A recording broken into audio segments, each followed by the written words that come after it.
So before I start the review, this is the unit that I bought just so that you have the details for yourselves. It has a 5-year warranty. There's the model number. The benefit of the 5-year warranty is that it's quite easy to take back to Bunnings with a receipt, no dispute there whatsoever. And also the beauty of this particular kit, it had 2 times 4 amp hour batteries and 2 separate chargers, which is a benefit just in case one of the chargers fails. At least you can still charge your batteries, albeit a little bit slower. So out of the box today, I'm just reviewing the new Ozito 2 times 18 volt battery powered lawnmower versus my old corded 1500 watt Ozito. I've been pretty happy with the Ozito Eco-Mow, but having a small backyard orchard's been quite difficult to navigate amongst all my fruit trees and cut the lawn effectively without getting the cord all tangled up.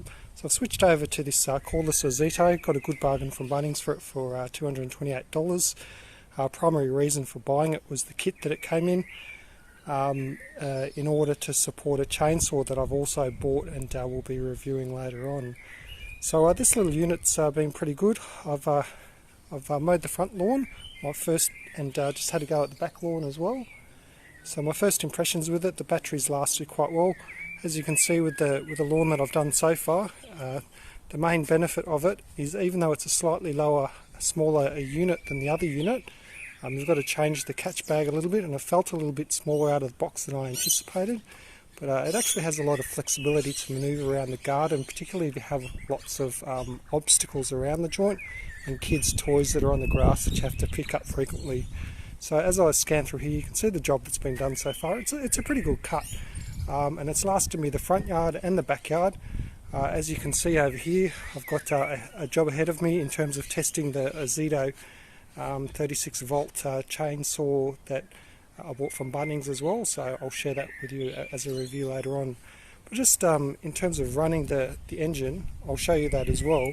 It has a funny little mechanism on the back here. You hear it click as it turns over. So you click the safety switch here, and you just pull up. There's a little cord safety bar here that you pull up, and you hear it. There's a little switch that it goes over, and it clicks up, and it complains a little bit sometimes, or it doesn't even start as a new unit. So you can lift it up. So you can see there that it didn't quite connect straight off the bat, but so it'll sometimes complain a little bit as it kicks over. But in terms of pushing it through the longer grass, it actually does a pretty good job. I've lifted up the height to a position where it can manage the slightly longer grass that I've got out here, and I'll just run it through some. As you can see here, the longer grass here, I'll be running it through here, and you'll see the performance of the engine as it goes through. So I'll just press the safety switch and then pull up the bar. It'll complain.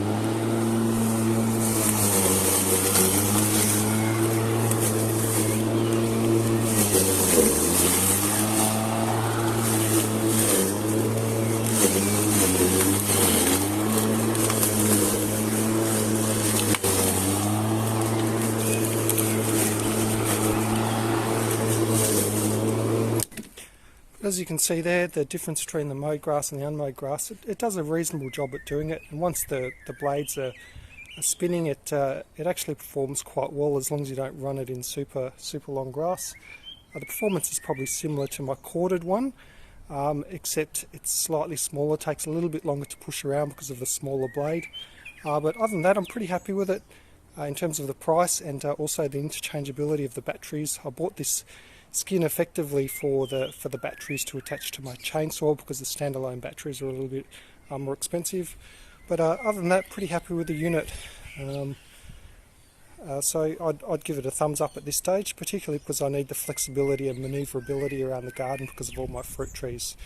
Anyway, that's my review now on the Ozito 15 2x18 volt lithium ion mower there. So I'd give it a thumbs up for now, but if it causes me issues later on down the track, I'll give you another review later on. So the other thing that's worth commenting on, I've just quickly brushed it off and packed it up. You can see how compact it is. You've got small spaces and you'll want to store it somewhere. I'm just going to put this on the racking, which gives me easy availability to get into the mowing quickly next time, just by charging the batteries, reloading and getting out there, instead of with my former lawnmower, which requires that I grab a huge cord and start negotiating my backyard with it, and tangling up across the trampoline and my fruit trees as I go, which is problematic. So all in all, I think this little unit will be a lot more flexible and encourage me to get out and keep the lawn a bit more better managed going forward. There you go, stored away for my next use, and I've taken the batteries out as well. Pretty easy going. It felt like it had plenty of juice left to go, but this one won't be going into my shed because I've got no more room in it for now. So I'll be covering this up later with a small tarpaulin or plastic cover, just to ensure the weathering doesn't get to it.